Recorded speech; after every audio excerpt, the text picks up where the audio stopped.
আল্লাহ পাক তার প্রতি রহম করুন যে আমার এই কথাগুলোকে অন্যের কাছে পৌঁছে দিবে। নবীজির ভাষণ। এরপর নবীজি বলছেন, জেনে রাখো নিশ্চয়ই তোমাদের পরস্পরের, মুসলিমদের পরস্পরের সম্পদ, পরস্পরের রক্ত, পরস্পরের এই যে জান মাল ইজ্জত, এগুলো একে অপরের জন্য হারাম। মুসলিমদের পরস্পরের রক্ত, পরস্পরের ইজ্জত সম্মান একে অপরের জন্য হারাম। এর হানি করা একে অপরের জন্য হারাম।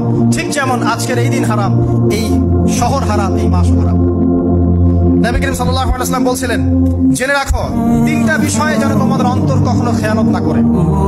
তিনটা বিষয়ে তোমাদের অন্তর যেন কখনো খেয়ানত না করে। এক, তোমরা যে কাজটাই করবা শুধু আল্লাহ পাকের সন্তুষ্টির জন্য করবে। তোমরা যে কাজই করবে শুধু আল্লাহর সন্তুষ্টির জন্য করবে। তোমাদের শাসক বর্গের কল্যাণ কামনা করবে। তোমাদের শাসক বর্গের কল্যাণ কামনা করবে। 3 নাম্বার, মুসলিমদের জামাতকে আঁকড়ে ধরে রাখবে।